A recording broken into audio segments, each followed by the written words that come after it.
ഒരുപാട് പേരുകളുള്ള സംശയങ്ങൾ നിറഞ്ഞ ഒരു മേഖലയാണ് ഈ അസിഡിറ്റി എന്ന് പറയുന്നത്. ചെറുപ്പമുള്ളവരാണെങ്കിലും ശരി, സ്ത്രീ ആണെങ്കിലും ശരി, പുരുഷന്മാരാണെങ്കിലും ശരി, പ്രായം ചെന്നവരാണെങ്കിലും ശരി, പലർക്കും ഉള്ളൊരു ബുദ്ധിമുട്ടാണ് ആസിഡിൻ്റെ പ്രശ്നം. അതേപോലെ തന്നെ ഇടയ്ക്ക് ഇങ്ങനെ ഒരു ബ്ലോട്ടിങ് പോലെ, ഒരു ഏമ്പക്കം പോലെ അങ്ങനെ വരിക. പിന്നെ ടോയ്ലറ്റിൽ ചില സമയങ്ങളിൽ ആളുകൾക്ക് എന്തുണ്ടാവും, നല്ല കോൺസ്റ്റിപ്പേറ്റഡ് ആയിരിക്കും. ചില സമയങ്ങളിൽ നല്ല എന്താവും ഡയറിയ അല്ലെങ്കിൽ നല്ല ലൂസ് മോഷൻ ആകാൻ ചാൻസ് ഉണ്ട്. നമ്മളെ കുടൽ ഭക്ഷണം പോകുന്ന വഴികളുണ്ടല്ലോ, അതിൻ്റെ ഹെൽത്ത് എന്ന് പറഞ്ഞത് വളരെ വളരെ ഇമ്പോർട്ടൻ്റാണ്. അത് അവിടെ എന്തെങ്കിലും ഇഷ്യൂസ് ഉണ്ടെങ്കിൽ, അവിടെ എന്തെങ്കിലും പ്രോബ്ലംസ് ഉണ്ടെങ്കിൽ നമുക്ക് ഒരുപാട് അസുഖങ്ങൾ വരും. ഈവൻ ബാക്ക് പെയിൻ വരും, തലവേദന ഉണ്ടാകും, പനി വരും, ജലദോഷം വരും, അലർജിക് ഇഷ്യൂസ് ഉണ്ടായിരിക്കും, അതുപോലെ സ്കിൻ ഇഷ്യൂസ് ഉണ്ടായിരിക്കും. ഹലോ എവരിവൺ, ഞാൻ doctor Siraj, medical officer QNB hospital, Koduvally. ഇന്ന് നമ്മൾ ഡിസ്കസ് ചെയ്യാൻ പോകുന്ന പ്രധാന വിഷയം അസിഡിറ്റിയാണ്. ഒരുപാട് പേരുകളുള്ള സംശയങ്ങൾ നിറഞ്ഞ ഒരു മേഖലയാണ് ഈ അസിഡിറ്റി എന്ന് പറയുന്നത്. ചെറുപ്പമുള്ളവരാണെങ്കിലും ശരി, സ്ത്രീ ആണെങ്കിലും ശരി, പുരുഷന്മാരാണെങ്കിലും ശരി, പ്രായം ചെന്നവരാണെങ്കിലും ശരി, പലർക്കും ഉള്ളൊരു ബുദ്ധിമുട്ടാണ് ആസിഡിൻ്റെ പ്രശ്നം. തികട്ടി വരിക, പുളിച്ച് തികട്ടി വരിക, അതേപോലെ ചില സമയത്ത് വയറ്റിൽ നല്ലോണം പോവുക, നെഞ്ചരിച്ചിൻ്റെ പ്രശ്നം, നല്ല ഗ്യാസ് വരിക, വയറ് വീർത്ത് വരിക, ഇങ്ങനെ പൊതുവായിട്ടുള്ള ഈ ഒരു പ്രശ്നങ്ങൾ പല ആളുകൾക്കിടയിലുണ്ട്. നമ്മുടെ ഈ ലൈഫ് സ്റ്റൈൽ മാറിയതോട് കൂടി തന്നെ ഈ ഒരു ഇഷ്യൂസ് ഒരുപാട് പേരുകളിൽ ഇന്ന് നേരിടുന്നതാണ്. ഇന്ന് അത് മാത്രമല്ല, നമ്മളിതിൻ്റെ കൂടെ ചേർത്ത് വായിക്കുന്ന ഒരു പ്രശ്നം എന്താണെന്ന് വെച്ചാൽ, ഇന്ന് വരുന്ന ക്ലിനിക്കിൽ വരുന്ന പല കേസുകളിൽ, ഈ അടുത്ത് വന്നൊരു കേസ് വന്നിട്ടുണ്ടായിരുന്നു. അവരോട് ചോദിച്ചോ, നിങ്ങൾക്ക് എന്തെങ്കിലും മെഡിസിൻ നിങ്ങൾ കണ്ടിന്യൂ ആയിട്ട് നിങ്ങൾ കഴിക്കുന്നുണ്ടോ, എന്തെങ്കിലും ബുദ്ധിമുട്ടുണ്ടോ എന്നുള്ളത്. അപ്പോൾ പേഷ്യൻ്റ് പറഞ്ഞത്, അത് ഞങ്ങൾ ഷുഗറിനും പ്രഷറിനൊക്കെ മരുന്ന് കഴിക്കുന്നുണ്ട്, പിന്നെ ഗ്യാസിനും മരുന്ന് കഴിക്കേണ്ടത് പറഞ്ഞു. അപ്പോൾ ഞാൻ ചോദിച്ചു, നിങ്ങൾക്ക് ഗ്യാസിൻ്റെ ഇഷ്യൂസ് എന്തെങ്കിലും ഉണ്ടായിരുന്നോ എന്ന് ചോദിച്ചു.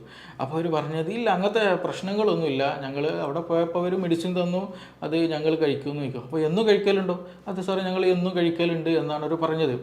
അപ്പോൾ ഇത് വെറുതെ കിട്ടുമ്പോൾ പോലും പല ആളുകളും ഈ മെഡിസിൻസ് കഴിക്കുക.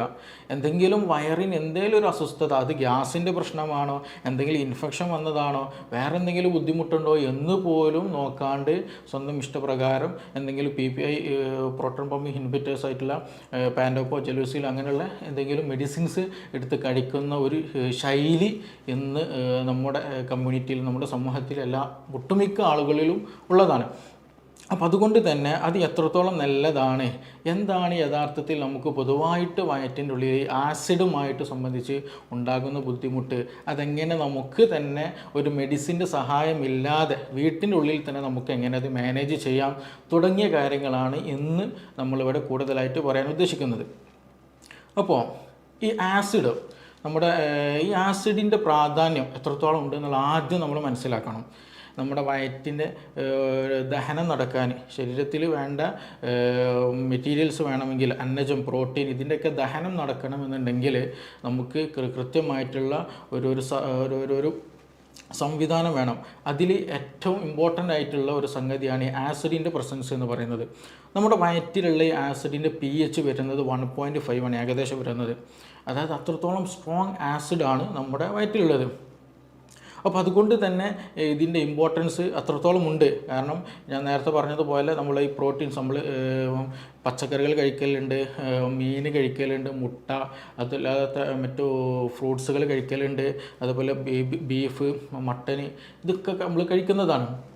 അപ്പോൾ ഇതിൻ്റെയൊക്കെ ഡൈജഷൻ നന്നായിട്ട് നടക്കണം എന്നുണ്ടെങ്കിൽ ഈ ആസിഡിൻ്റെ പ്രസൻസ് ഇമ്പോർട്ടൻ്റ് ആണ്. അതേപോലെ ഒരു പക്ഷേ നമ്മൾ കഴിക്കുന്ന ഭക്ഷണത്തിൽ എന്തെങ്കിലും ബാക്ടീരിയാസോ എന്തെങ്കിലും ഫംഗൽസോ എന്തെങ്കിലുമൊക്കെ പ്രസൻസ് ഉണ്ടെങ്കിൽ മിക്കതും എന്ത് ചെയ്യും, ഈ പറയുന്ന ഈ ആസിഡിൽ വന്നിട്ട് അത് നശിച്ചു പോകും, അത് ചത്തുപോകും. അപ്പോൾ വലിയൊരു ഇൻഫെക്ഷനൊന്നും ഇല്ലാണ്ട് നമ്മുടെ വയറിനെ സംരക്ഷിക്കുന്ന ഒരു സംവിധാനം കൂടെ എന്ത് ചെയ്യുന്നുണ്ട്, അങ്ങനെ ഒരു ഫംഗ്ഷൻ കൂടെ എന്ത് ചെയ്യുന്നുണ്ട്, ഈ ആസിഡ് ചെയ്യുന്നുണ്ട്. അപ്പോൾ അത്രത്തോളം വളരെ ഇമ്പോർട്ടൻ്റ് ആണ് ആസിഡിൻ്റെ പ്രസൻസ് നമ്മുടെ വയറ്റിൽ എന്നുള്ളത്. അപ്പോൾ ഈ ആസിഡിന് പൊതുവായിട്ടുള്ള 2 ഇഷ്യൂസാണ് ഉണ്ടാവല്. അത് നമ്മൾ പ്രധാനമായിട്ട് ശ്രദ്ധിക്കണം. ഒന്ന് ഹൈപ്പർ അസിഡിറ്റി, രണ്ടാമത് ഹൈപ്പോ അസിഡിറ്റി. സിമ്പിളായിട്ട് പറഞ്ഞാൽ ചില കണ്ടീഷനിൽ എന്ത് ചെയ്യും, ആസിഡിൻ്റെ പ്രസൻസ് കൂടും, അധികമായിട്ട് ആസിഡ് പ്രൊഡ്യൂസ് ചെയ്യുക. രണ്ടാമത് എന്താണ്, ആവശ്യത്തിന് ആസിഡ് ഇല്ലാണ്ടിരിക്കുക. ഈ രണ്ട് ഘട്ടങ്ങളിലും നമുക്ക് വയറിന് അസ്വസ്ഥതകളുണ്ടാവും. അപ്പോൾ ഈ ഹൈപ്പർ അസിഡിറ്റി ഉള്ള കണ്ടീഷനിലാണ് കൂടുതലായിട്ട് ഈ പറഞ്ഞ പോലെ പൊളിച്ചത് കെട്ടുന്ന ഇഷ്യൂസ് ഉണ്ടാവുക. അതേപോലെ ചില സമയത്ത് നമ്മൾ വെള്ളം കുടിക്കുമ്പോഴൊക്കെ എന്ത് ചെയ്യും, ആ ഒരു സെൻസേഷൻ, വെള്ളം ഇങ്ങനെ പോകുന്ന ഒരു ഫീലിംഗ് നമുക്ക് കൃത്യമായിട്ട് മനസ്സിലാക്കാൻ കഴിയും ചില ആളുകൾക്കൊക്കെ. അത് എക്സ്ട്രീം കണ്ടീഷനിലാണ് അങ്ങനെയൊക്കെയുള്ള ബുദ്ധിമുട്ടുണ്ടാവുക. പിന്നെ അതുപോലെ ഇടയ്ക്കിടയ്ക്ക് വായിൽ പുണ്ണ് വരിക. അതേപോലെ ചില സമയങ്ങളിൽ അവരെന്ത് ചെയ്യും, ഭക്ഷണം കഴിച്ചാൽ തന്നെ വയറ്റുന്നു പോവുക.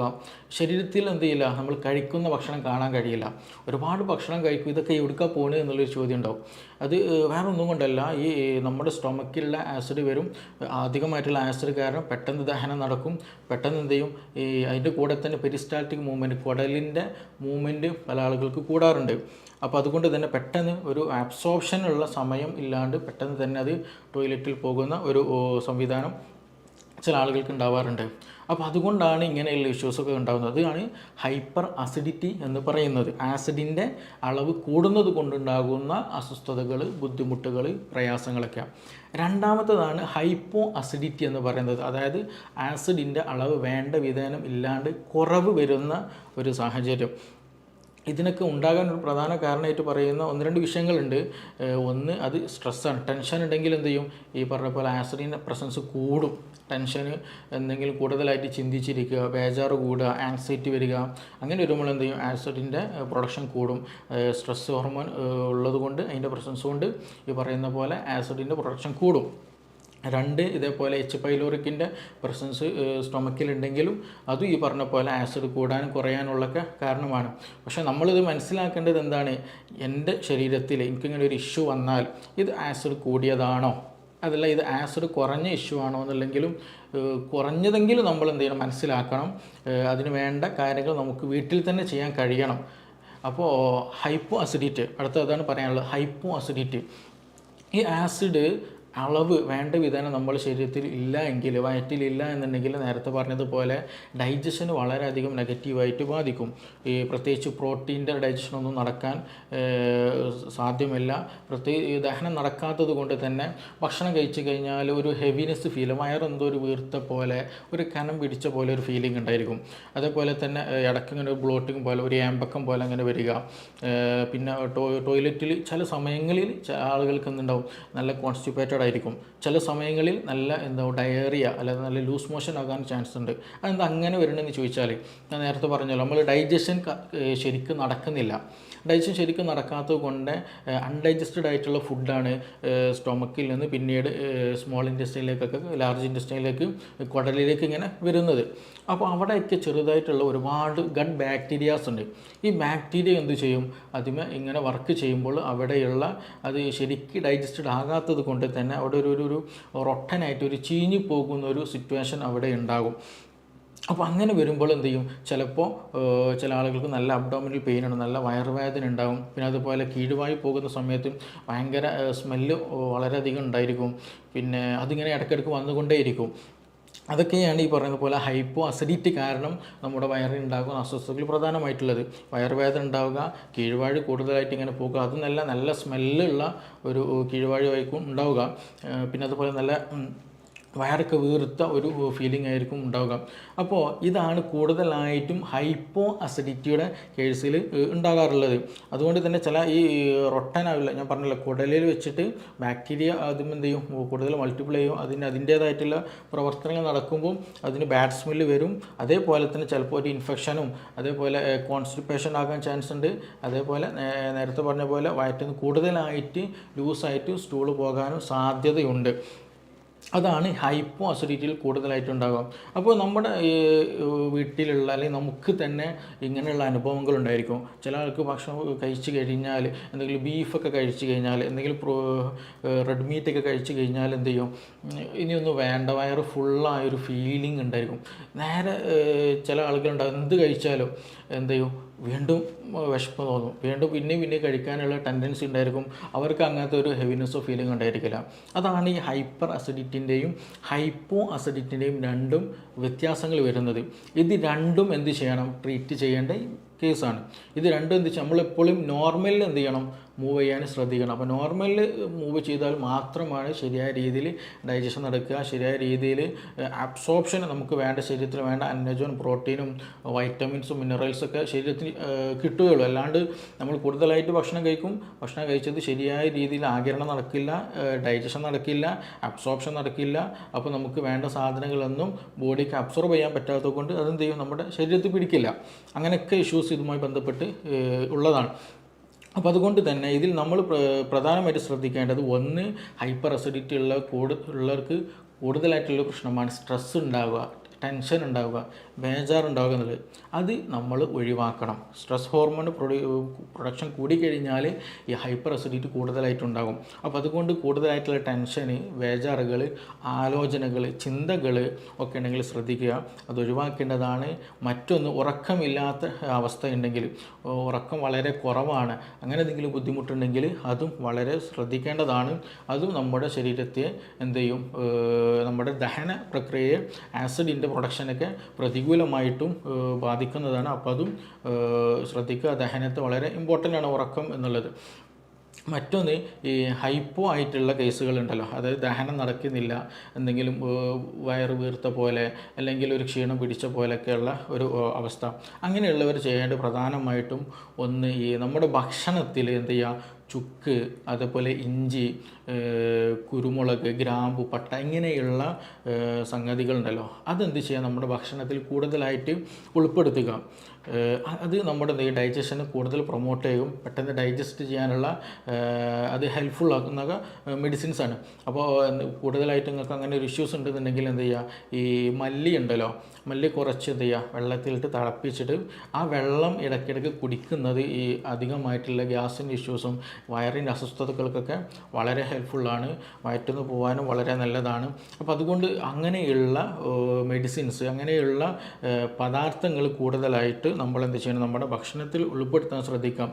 എങ്കിൽ തന്നെ എന്ത് ചെയ്യും, ഇങ്ങനെയുള്ള ഇഷ്യൂസുകളും കാര്യങ്ങളും നമുക്ക് നിയന്ത്രിക്കാൻ കഴിയും.